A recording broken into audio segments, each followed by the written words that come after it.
नमस्कार मित्रों,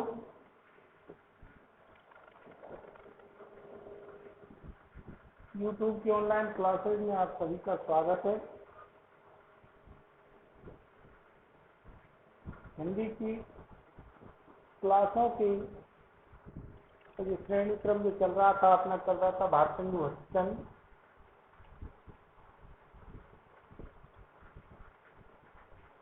भारतेंदु हरिश्चंद्र का जीवन परिचय हम पढ़ चुके थे।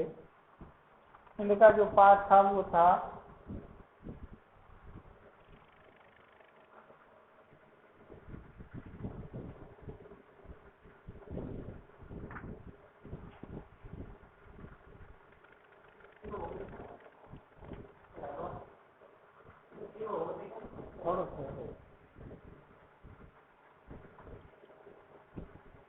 एक अद्भुत अपूर्व स्वप्न। एक अद्भुत अपूर्व स्वप्न, ये पाठ अपना चल रहा था।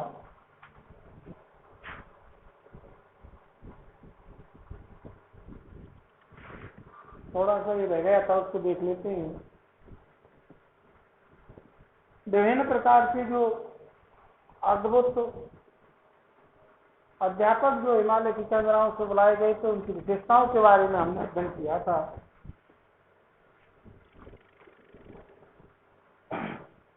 इनमें भिन्न पंडित प्राणांतक प्रसाद भी प्रशंसनीय पुरुष हैं। प्राणांतक प्रसाद भी कैसे पुरुष है? प्रशंसनीय पुरुष हैं। जब तक इस घट में प्राण है तब तक न किसी पर इसकी प्रशंसा बन पड़ी ना बन पड़ेगी। जब तक किसी आदमी के अंदर प्राण है तब तक वो प्रशंसा के पात्र नहीं है। लेकिन उनकी विशेषता क्या है कि वो मरे हुए व्यक्ति को भी जीवित कर देते हैं, उनमें भी प्राण फूंक देते हैं। ऐसी उनके अंदर एक विशेषता है, तो वो भी एक प्रशंसा के पात्र हैं। ये महावैद्य के नाम से इस संसार में विख्यात हैं। चिकित्सा में ऐसे कुशल हैं कि चिता पर चढ़ते चढ़ते रोगी इनके उपकार का गुण नहीं भूलता। अर्थात कहने का मतलब वो है कि बहुत कितना ही बीमार कोई व्यक्ति क्यों ना हो, उसमें भी वो प्राण फूंक देते हैं, अर्थात उसको जीवंत कर देते हैं, स्वस्थ कर देते हैं। कितना ही रोग से पीड़ित क्यों ना हो, क्षण भर में स्वर्ग के सुख को प्राप्त होता है। जब तक औषधि नहीं देते, केवल उसी समय तक प्राणी के संसारी व्यथा लगी रहती है। भाव समझो क्या कहना चाह रहा है। व्यंग्य किया है उन्होंने। प्राणांतक प्रसाद की क्या विशेषता है कि जैसे ही दवा दी, व्यक्ति कहाँ पहुंच जाता है? स्वर्ग को प्राप्त हो जाता है। और जब तक वो दवा नहीं देते, जब तक इसी पृथ्वी पर रहकर वो सांसारिक व्यथाओं में, सांसारिक क्रियाकलापों में लगा रहता है। तो एक अद्भुत विशेषता हुई। लोग बचाते हैं, वो कहाँ पहुंचा रहा है? स्वर्ग को पहुंचा रहा है। आप लोग व्यंग्य है यहाँ लेखक का। आप लोग कुछ काल की अपेक्षा कीजिए, इनकी चिकित्सा और चतुराई अपने आप प्रकट हो जाएगी। यद्यपि आपके अमूल्य समय में बाधा हुई, परंतु यह भी स्वदेश की भलाई का काम था। इस हेतु आप आतुर न हुए और शेष अध्यापकों की अमृतमय जीवन कहानी श्रवण कीजिए। अब लुप्त लोचन ज्योतिषावरण के बारे में देखिए, ये किस प्रकार की। लुप्त लोचन ज्योतिषावरण बड़े उद्दंड पंडित हैं। ज्योतिष विद्या में ये अति कुशल हैं। कुछ नवीन तारे भी गगन में जाकर ये ढूंढ आए हैं। कुछ नवीनता, कुछ नया इन्होंने किया है। और कितने ही नवीन ग्रंथों की भी इन्होंने रचना कर डाली है। उनमें से सामित्र मकराल है, प्रसिद्ध और प्रशंसनीय है।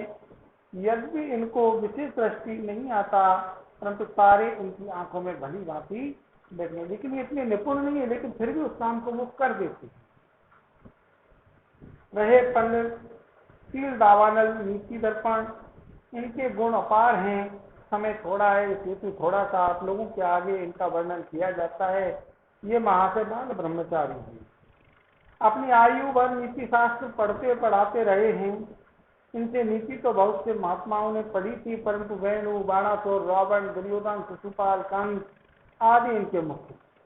हर जितने भी इनकी जो अध्यापक थे, जो हिमालय की चंद्राओं से लाए गए थे, इनका जब हम विशेषताएं पढ़े तो हर विशेषता में एक व्यंग्य है। यानी कैसी शिक्षा दे रहे हैं, इनकी शिक्षा, इनकी नीति का शिक्षा प्राप्त करके लोग कैसे बने, जैसे कि वेणु, बाणासुर, रावण, दुर्योधन, शिशुपाल, कंस आदि जैसे दुराचार इस संसार में पैदा हुए, इसी प्रकार ऐसे ही दुराचार इन्होंने उत्पन्न किए, ऐसी दुराचारी शिक्षा इन्होंने लोगों को दी। और अब भी कोई कठिन काम आकर पड़ता है तो अंग्रेजी न्यायकर्ता भी इनकी अनुमति लेकर आगे बढ़ते हैं। हम अपने भाग्य की कहां तक सराहना करें, ऐसा तो संयोग संसार में परम दुर्लभ है। अब आप सब सज्जनों से यही प्रार्थना है कि आप अपने अपने लड़कों को भेजें और वे आदि की कुछ चिंता ना करें, पैसे की चिंता ना करें कितना खर्च होगा, आप तो केवल अपने विद्यार्थियों को यहाँ भेजें। प्रथम तो हम किसी अध्यापक को वहां से देंगे ही नहीं और दिया भी तो अभी 10-5 वर्ष पीछे देखा जाएगा। यदि हमको भोजन की श्रद्धा हुई तो भोजन का बंदान बांध देंगे, नहीं ये नियत कर देंगे कि जो पाठशाला संबंधी द्रव्य हो उसका भी सब मिलकर नाश लिया करें, अर्थात बांट लिया करें। तो कहने का मतलब लेखक ने हर विद्वान पर, हर चीज पर व्यंग्य किया है कि किस प्रकार एक व्यक्ति समाज में अपना नाम अमर करना चाहता है, क्यों अपने नाम के पीछे इतना पड़ा रहता है, वो ये अच्छे और बुरे पर ध्यान नहीं देता है, केवल उसको एक ही चिंता सताई रहती है कि मैं इस संसार में अमर कैसे हूं। अमर होने के लिए वो क्या क्या नहीं करता, विशेष प्रकार के उपाय करता है। अब उनके चाहे परिणाम हमारे सकारात्मक हो अथवा नकारात्मक, इस बात पर वो कभी भी विचार नहीं करता है। प्रश्नों को देखते हैं।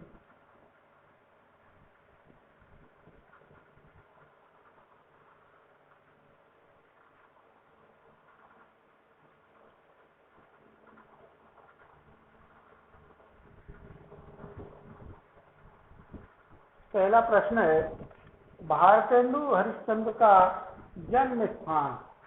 भारतेंदु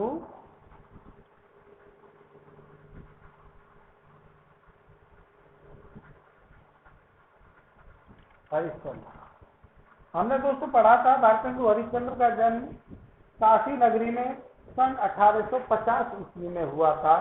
तो पहला ऑप्शन सही होगा, काशी में। जन्म कहाँ हुआ था इनका, कब हुआ था, 1850 ईस्वी में। कहाँ हुआ था, काशी में।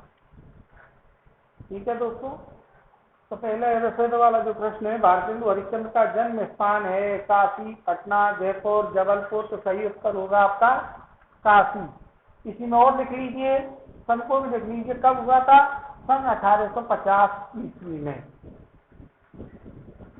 दूसरा प्रश्न है, पर्यंक का शब्दार्थ है, अर्थात पर्यंक शब्द का अर्थ क्या है। शब्दार्थ में दे रखा है, पर्यंक जो शब्द होता है, पर्यंक जो शब्द होता है ये किसका पर्यायवाची है, पलंग का दोस्तों। पलंग, चारपाई, 4 पैरों वाली है, तो ये किसका पर्यायवाची है, पलंग का है। पर्यंक का क्या हो गया, पलंग। क्या हो गया, पलंग। इसमें 4 ऑप्शन दे रखे हैं। पर्यंक का शब्दार्थ है पलंग, कुर्सी, पाठशाला, देवालय। तो क्या सही उत्तर क्या होगा, पलंग। लेखक के मन में प्रथम विचार क्या आया।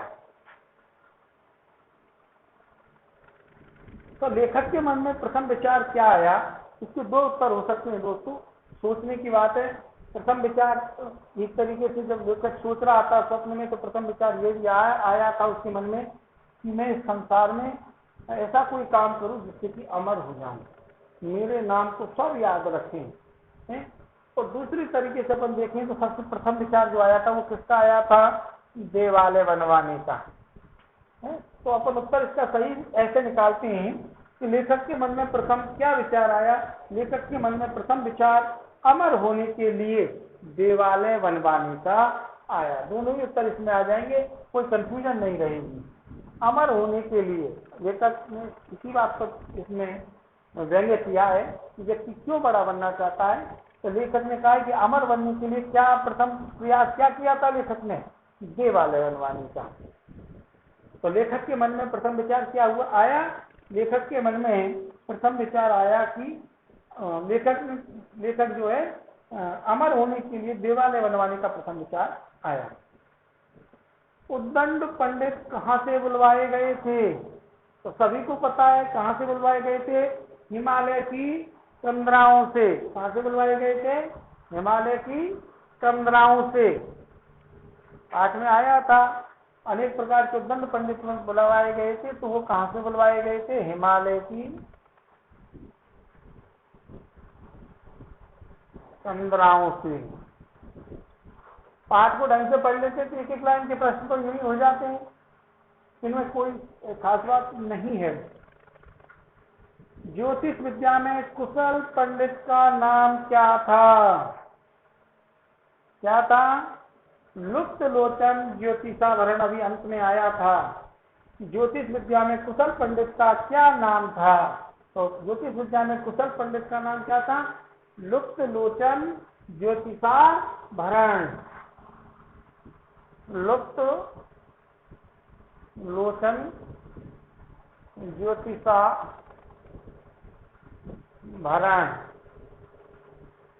तो एक एक लाइन के क्वेश्चन थे, एक बार पुनः देख लीजिए। भारतेंदु हरिश्चंद्र का जन्म स्थान है काशी। पर्यंत शब्द का अर्थ है पलंग। लेखक के मन में प्रथम क्या विचार आया, तो लेखक के मन में प्रथम विचार अमर होने के लिए देवालय बनवाने का आया। ज्योतिष विद्या में कुशल पंडित का क्या नाम है, तो ये अंत में आया था अंतिम पैराग्राफ में, लुप्त लोचन ज्योतिषाभरण। ज्योतिष विद्या में कुशल पंडित का नाम क्या था, लुप्त लोचन ज्योतिषाभरण। लघुतात्मक प्रश्न में लेखक ने देवालय बनाने का विचार क्यों त्याग दिया। लेखक के मन में जब ये प्रथम विचार आया कि मैं अमर होने के लिए क्या बनवा दूं, देवालय बनवा दूं, तो उसने तुरंत ही उसके दिमाग में एक बात आई कि मैं देवालय तो बनवा दूं, देवालय तो बनवा दूं। लेकिन उस समय हमारे समाज में किसका शासन था, अंग्रेजों का शासन था, अंग्रेजों का शासन था। तो उसने सोचा कि हमारे समाज में किसका आधिपत्य बढ़ रहा था, अंग्रेजी भाषा का, अंग्रेजी भाषा का। और अंग्रेजी भाषा का आधिपत्य जब बढ़ रहा था तो हमें सभ्यता जो हमारी थी वो कैसी थी, पाश्चात्य संस्कृति हमारे अंदर प्रवेश कर रही थी, पाश्चात्य संस्कृति। जब पाश्चात्य, तो लेखक ने सोचा कि जब अंग्रेजी शिक्षा का अधिक प्रचार प्रसार होने के कारण लोगों में क्या आ रही थी, पाश्चात्य संस्कृति को लोग एक्सेप्ट करते जा रहे थे, तो यदि मैं देवालय बनवाऊंगा तो देवालय जाने वाला कोई नहीं रहेगा। क्यों, क्योंकि पाश्चात्य संस्कृति में देवालय का कोई महत्व नहीं है। इसलिए लेखक ने देवालय बनवाने का विचार तुरंत त्याग दिया था। पुस्तक लेखन के विचार पर लेखक क्यों सहम गया। पुस्तक, दूसरा जो विचार था वो पुस्तक लेखन का ही था, तो पुस्तक लेखन पर लेखक इसलिए सहम गया। लेखक ने कहा मान लीजिए मैं एक पुस्तक की रचना कर देता हूँ और पुस्तक के माध्यम से मैं समाज में अमर हो जाऊं या मेरा नाम हमेशा के लिए यथावत रह जाए। लेकिन तुरंत ही उसने सोचा कि मैं पुस्तक लिख करके तैयार नहीं करूंगा, उससे पहले क्या उत्पन्न हो जाएंगे, आलोचक, कृषक यानी कि आलोचक, आलोचना करने वाले बहुत लोग उत्पन्न हो जाएंगे, जो मेरी पुस्तक की लिखूंगा नहीं उससे पहले आलोचना करने लग जाएंगे। दूसरी समस्या उन्होंने ये भी बताई कि पुस्तक जो है जब कोई लोग आलोचना करेंगे, कोई इसकी आलोचना करेगा, कोई इसको सही बताएगा, कोई गलत बताएगा। दूसरी बात, किसी लाइब्रेरी में इसको चूहे को तर देंगे, क्या कर देंगे, चूहे को तर देंगे। चूहे को तरने आदि से धीरे धीरे क्या हो जाएगी, नष्ट हो जाएगी। उसके बाद इसको कोई पढ़ने वाला नहीं बचेगा।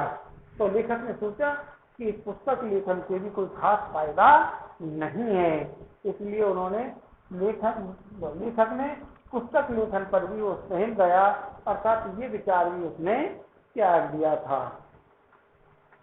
पंडित प्राणांतक प्रसाद की क्या विशेषता बताइए। पंडित प्राणांतक प्रसाद के बारे में अपन ने पढ़ा था कि पंडित प्राणांतक जो प्रसाद थे, प्राणांतक प्रसाद की विशेषताओं के बारे में अपन ने पढ़ा था कि पंडित प्राणांतक प्रसाद जो थे ऐसे महावैद्य थे जो चिता पर लेते हुए व्यक्ति को भी जीवित कर देते थे। जीवित करने का तरीका उनका एक अलग ही था। उन्होंने कहा है कि जब तक वो दवा नहीं देते थे तब तक ही व्यक्ति जो है सांसारिक भूलोक पर विचरण करता था, और जैसे ही वो दवा दे देते थे तो वो तुरंत स्वर्ग के सुख को प्राप्त कर लेता था। अर्थात यहाँ पर लेखक ने व्यंग किया है। और प्राणांतक प्रसाद क्या विशेषता बताइए? एक महावैद्य थे जो चिता पर लेते हुए व्यक्ति को भी जीवित कर देते थे। जब तक कोई व्यक्ति उनकी औषधि नहीं लेता था तब तक ही वो इस भूमि पर रहता था। जैसे ही वो औषधि देते थे तो वो व्यक्ति कहाँ से सुख को प्राप्त हो जाता था? स्वर्ग के सुख को प्राप्त कर लेता था। कैसे व्यक्ति व्यंग किया है? तो ऐसी विशेषता प्राणांतक प्रसाद के बारे में बताई गई है। ठीक है। दूसरी पहली बात यह भारतेंदु हरिश्चंद्र का जीवन परिचय अपन पहले भी पढ़ चुके हैं, परीक्षा के दृष्टिकोण से भी इम्पोर्टेंट है। परीक्षा के दृष्टिकोण से भी ये बहुत इम्पोर्टेंट है, इसलिए लेखक परिचय को भी अच्छे से तैयार कर लेना। पाठ पढ़ाते समय भी मैंने पढ़ाया था और अलग से भी लेखक परिचय में मैंने इसको अच्छे से कराया है। ठीक है दोस्तों, धन्यवाद।